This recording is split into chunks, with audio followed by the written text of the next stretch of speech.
advisor for Levi wrote a children's book. Yay. It's amazing. Exploring themes of identity and mental health, but really Levi's intention was to write a book that could help children, and combing through and reading lots of children's books and working really hard on this, and it has a beautiful visual display, so I hope you enjoy.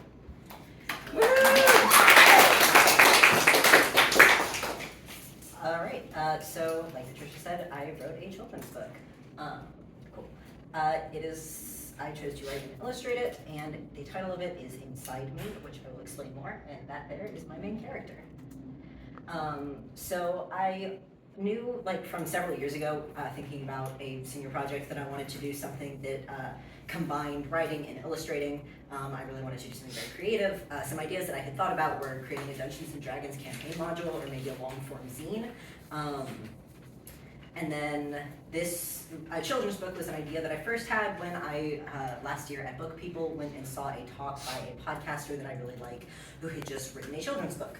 And he talked through the process of what it was like for him, and something about that really struck a chord with me, and I thought this would be a good way for me to bridge the enjoyment of drawing and illustration, as well as a love for writing. The book that he was talking on was Goldie's Guide to Grandchilding, and somebody, like his adult son was also there. They do podcasts together, and he gave some really awesome advice when I asked like how, as a creative professional, he keeps from being bogged down by perfectionism, excuse me. And he said that it sounds very easy and difficult at the same time, but you just have to continue creating and making.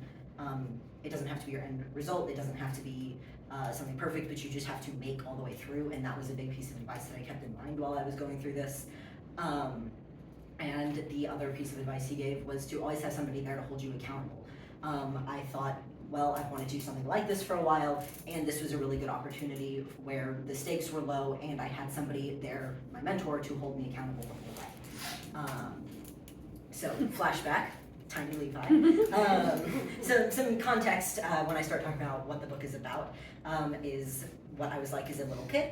Thankfully, none of you knew me back then, but a lot of it was me being very different, an outcast. I didn't have a ton of friends. There was a lot of things that felt very easy for most people, like loud noises, changes of plans, things like that, that were really difficult for me, and this caused me a lot of upset for a lot of time as a young kid. I had an obsession with like narrow realms of interests, speech patterns that were unusual, a lot of things that some of you might be thinking, I think I might know what that is. Spoiler alert, I'm autistic. That's what it was. They missed that a lot when I was a kid, and it left me feeling left out of a lot of things when I was young. Which brings me to what the book is about. I knew I wanted to do something that had to do with mental health, and then I was narrowing it down from there. I also knew that my best bet would be to draw on my personal and lived experience to create this. So that's what I did. I landed on writing a book about a young girl named Lila who's autistic. The book is about her learning to participate with her surroundings and community, even though the world necessarily isn't set up to accommodate her and the way she interacts with it. I think there are plenty of books that exist for kids to learn how to interact or be kind to their autistic peer, but there's not a lot for the autistic kid themselves. And so I really wanted to create that resource because that's something that I really could have benefited from as a kid. I wanted to send a message that I needed to hear and show that there are different ways you can interact with the world around you, and that's okay. The guiding focus I tried to keep in mind the entire time was to create something that I could have used. That was my focus. So then came the research part. The best way to research for writing a children's book, because I didn't necessarily have intentions of it being an artistic masterpiece or a literary masterpiece, was to just read a bunch of children's books. That was really my main focus for research. And so, like I mentioned, Goldie's Guide to Grandchilding by Clint McElroy, The Farmer and the Clown by Marla Frazee, The Giving Tree by Shel Silverstein, Where the Wild Things Are by Murray Sendak, and then a short animated film called Loop that was done by Pixar. I read a bunch of other ones, but those were really the ones that I drew a lot from. I'm going to talk about what I drew from each of them. So I already talked somewhat about what Goldie's Guide to Grandchilding did to inspire me, but at the top also was the illustrator for the book, Eliza Kinks, and something that she said that during the talk that really I kept in mind a lot, especially during the illustration process, obviously, was to make sure you have a character that you can replicate and that you can move through time and space. It's very easy to create a complicated character that you draw one time.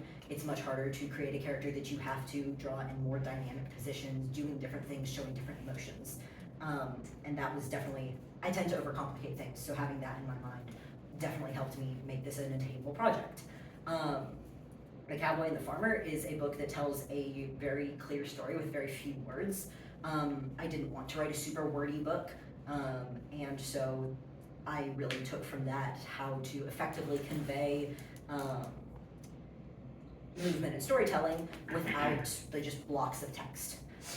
On the flip side, The Giving Tree is a book that has a lot more text than illustration. I took that, how to use simplistic illustration to convey a story. It's a highly emotional book, so I really paid attention to the ways in which a children's book, which are often viewed as simplistic, can elicit strong emotional reactions.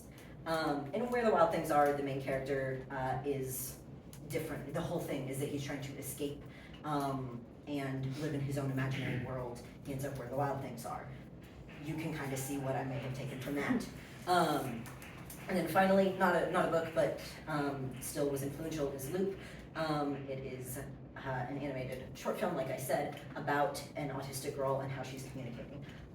The character of the film is nonverbal, and so is Lila in my book.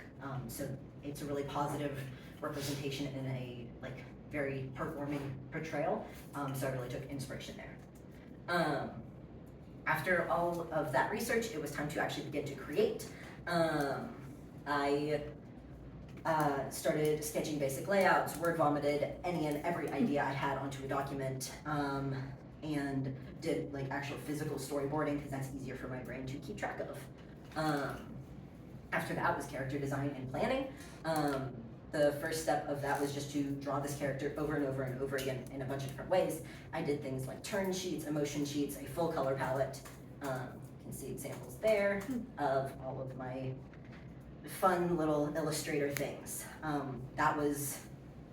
I knew I needed to do that to keep everything organized and consistent throughout the book. That's not how I tend to do art, so that was definitely a big struggle point for me, is actually making these fleshed out designs. The book itself. So once I had that draft done of everything, I got all of the drawings to their completed stage. I lined, colored, shaded everything.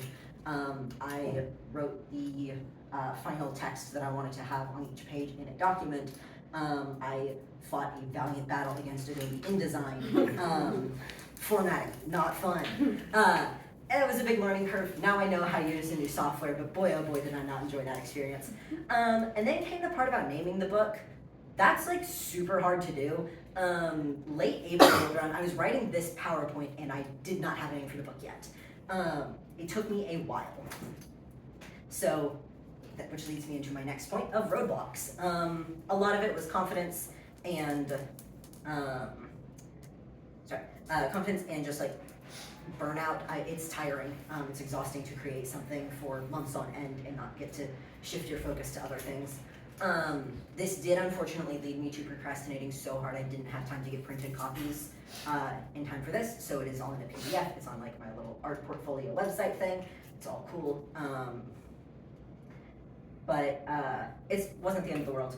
And then, again, the biggest roadblock was naming the book, which leads me to the book, the name of the book. It is titled Inside Me. That came from how much of it drew on my personal experience as a kid, how much of it was very deeply emotional and reflective of myself in the writing process. And the end product is 28 pages long, 27 individual illustrations, about 300 words total, and I'm super proud of it. I had made a commitment to myself that I really wanted my senior project to be something I could follow through beginning to end. I have seen a bunch of people present their senior projects in my time at Griffin, and it's really easy to fall short. It's really easy to bite off more than you can chew. And that's not to say you are bad at your senior project if that's what happened to you, but I knew that would be a big like emotional deal for me, and I really wanted to pick something that I could follow through beginning to end. So I did it. I finished the product, and I'm very, very proud of myself for that. Combining both illustration and storytelling was for sure outside my comfort zone. And then if I could have done anything different, and also my advice to any of you who might do senior projects in the future, are to make sure you are documenting your progress as you're going when it's May, and because a part of your senior project is you have to write a written piece that summarizes your process and the research you did. You will not remember the process that you were doing in September when it's May and you're writing that. You will think you'll think you'll remember it in September. You won't. Write it as you're going. I've got a lot of confidence. I am very proud of myself for being able to follow something through like this. And I count this project as a success. Any questions? Same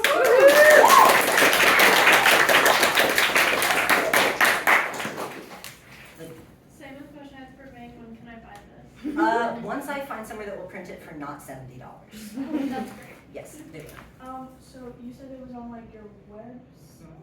Can you tell me that information at some point? Yeah, I can also just, it's Levi Gallagher, .wordpress.com. Okay, I can. And that's like all of my art, but it is clear. Yeah. Did you ever experience writer's block? Cause I think less than, I knew because you wrote a novel, so I definitely see how that happened. I definitely ran into just how do I make this a continuous story block? I was like, okay, I have a bunch of different individual pages, but that's not a book, that's just a bunch of things. So the biggest kind of block that I ran into is just having to change things and manipulate them to get it into a continuous story. Any questions? Cool, thanks. Thank you. Is InDesign pinned down there? Yeah. she lives there now. Remind you of your past. Yeah, my mortal enemy. Thank you guys. Yay!